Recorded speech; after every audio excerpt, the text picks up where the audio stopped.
It's the first World Tour stage race of the year. 7 days of racing. It's the third edition of the UAE Tour, and the World Tour for 2021 is underway.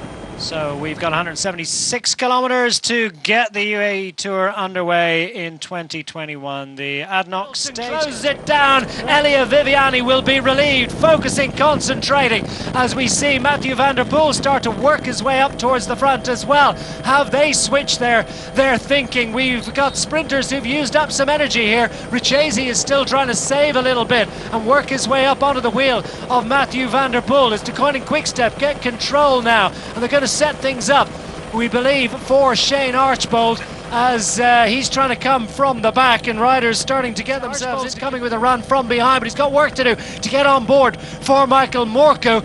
And it's Archbold going for glory. Elia Viviani tries to pick up inside the closing stages now. Viviani has got the wheel that he wants, and it's Mathieu van der Poel sitting in third wheel at the moment. Morkov, I think, is going to pick up off van der Poel. And then we've got the rider Decker from the Jumbo-Visma squad, but it's Van der Poel goes for glory. Van der Poel to the line. Can anyone stop the Dutch national champion? Van der Poel, and in the air for Alpecin Phoenix.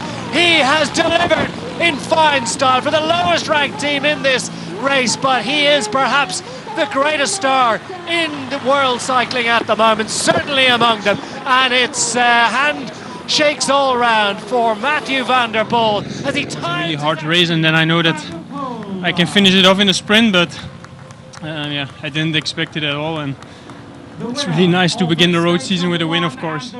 From 1 hour racing to 3 hours and 45 minutes of racing, Mathieu van der Poel gets the victory. So a Dutch 1-2 ahead of David Decker of Team Jumbo-Visma. Michael Morkov of Denmark and Deceuninck Quickstep up for third ahead of Emil Liepens, Viviani, Pogacar, Roux, Harper.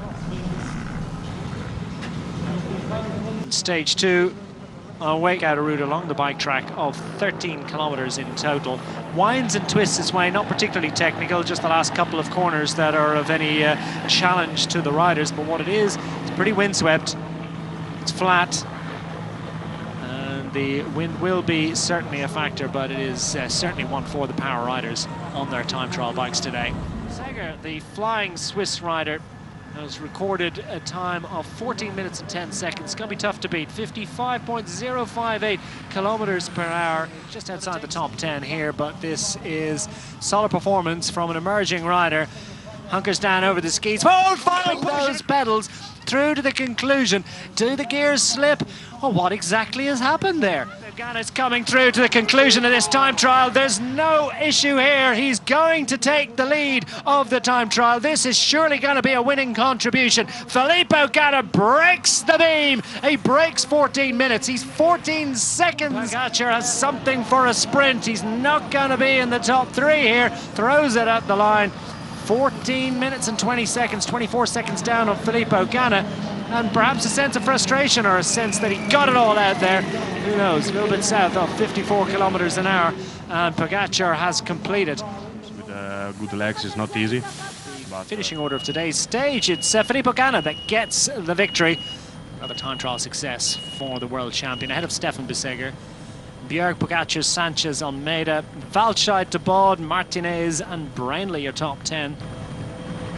And your overall standings, there you have it. It is 5 seconds between today. Well, after a stage in the winds, a stage on the time trial bikes, now we have a stage to the mountain. That is Jebel, 5-kilometer run to the finishing climb, followed by that ramp, which has intensities of up to 11% of the peloton. A brave effort by the French star.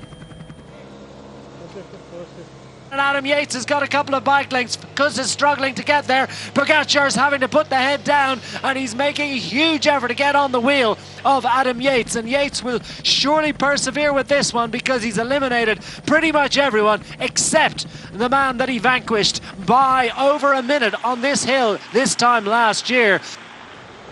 Just a little gap has opened there, but we're on the flat now. We're on the flat. It's more of a track racing sprint gap, isn't it? Make sure you have something to race into rather than... yeah, you don't want to be too close on the wheel. It is fascinating that Pogacar's actually hanging back. Yeah, He's hanging back by a couple of bike and lengths. look, he's accelerating fancy now and he's going to pouncing? take him. Yep. Well, you know, we can see that at this remove, and Adam Yates needs to be awake and alive to this one. He's got to go with a run, and here comes Tadej Pogačar. Can he take a second consecutive victory on Jebel Hafid and reinforce his position at the head of general classification inside 50 kilometers to go? Gets it around the corner. It's a tough one, but he did exactly what he needed to do, and Tadej Pogačar out of the saddle convert. Bottom of the climb really good, and then set the pace, and yeah, all I had to do is to respond to Almeida, Stork, Paulus, Harper and Bouchard. Here's your overall standings, and it is indeed an extended lead as the riders are going over 204 kilometers in total. It's winding, twisting, sinuous, overstrutting their stuff. Apart from, of course, the wind, will that be a factor?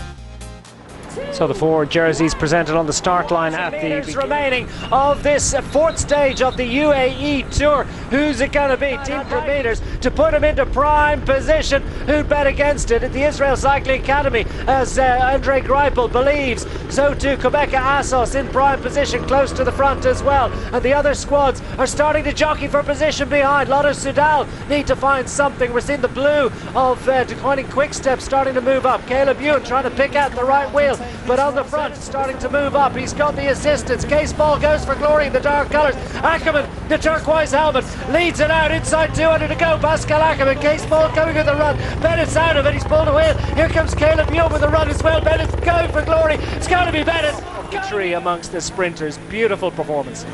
He's one of them, and yeah, I was really proud to finish off the job today, and I think today is for the Deconic Quick Step squad and for Ireland as he gets the win ahead of David Decker, Caleb Ewan, Leah Viviani, Matteo Moschetti. Hello and welcome to Stage 5 of UAE Tour, the only World Tour race in the Middle East. We're going climbing today, the second of two summit to a point where we reach this final 21-kilometer climb up to a height of over 1,400 meters. It's pretty much uphill all the way to Jebel Jais. Flag came in. Race is brief, but nonetheless has caused all sorts of pain and suffering, and he's going to fill a gap. Third in line. Lutsenko, 700 meters to go. He's Franz Vingegaard, who's got sight of glory today. He's up on the shoulder of Alexei Lutsenko. Lutsenko tries to respond and get on terms. He's going to get into the wheel. We're wondering exactly what's going to happen. Higuita launches, so too Adam Yates. Pogačar's going to come, but it's glory for the Jumbo-Visma squad as they gets the win. And we wait for full confirmation of the finishing order as he's absolutely shattered. yeah, I mean it's very, very big for me, and also for me personally, it's nice to show that I can be with the best, and also Getting this success by 3 seconds from the overall race leader Tadej Pogačar, who repelled all advances from others, including Adam Yates. You're very welcome to the sixth stage of the opening World Tour event of 2021, and this is the characteristic on the map of what we've got today. 160 through the urban sprawl, out into the desert countryside, to the Al Qudra cycling track, and then back in to complete a Palm Jumeirah. No climbs of trouble, the sprinters. 2, 1, away! Declining Quick Step team, who have, I think Catania Anita is, who's going to move to the front and set the tempo, set the agenda in front, and Ewan's picking up off the Declining Quick Step train. That's the way they're going to do it. They're going to go launching off their Belgian rivals. 1,000, 800 and counting. We're into the closing stage as we wind around on the seafront position. It's about the late show. Leave it as late as you. Decker on the right, Bennett on the left. Bennett's going to go. Will Ackerman cover the run? No way! It's Bennett! Bennett! Fabulous sprint finish. Wonderful the images given to us all day. And attempted as late as they possibly could. Come of the hour, come of the man. 2 wins in the Bennett and Declining Quick Step. Look at, I mean, when Bennett turns the wheel, it just goes into warp speed. Viviani comes through. He's got the benefit of the slipstream, but Bennett has opened up 2-3 bike lengths there. yeah, the same thing, and also making decisions in the final, but we're really getting to know each other and the whole team. And victory of the week, this time ahead of Elia Viviani, Pascal Ackerman getting up for Over 147 kilometers from Yasmal to Abu Dhabi. They were still together as they came down into the closing stages, and it came down to a sprint finish among the fast men. With Caleb Ewan of Lotto Soudal launching perfectly off the wheel of two-time stage winner Sam Bennett to take the glory on the day. The pocket rocket from Australian Lotto Soudal. Caleb Ewan takes the 7th and final. Tadej Pogacar getting the overall success. Ewan from Bennett, Bauhaus, Morku, Ball, Greipel, Vendrami. Tadej Pogacar hanging on to that 35-second advantage at the conclusion of just over 1,000 kilometers of racing.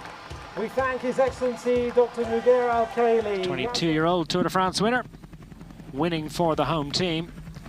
Adam Yates hanging on for that second place finish ahead of Joao Almeida.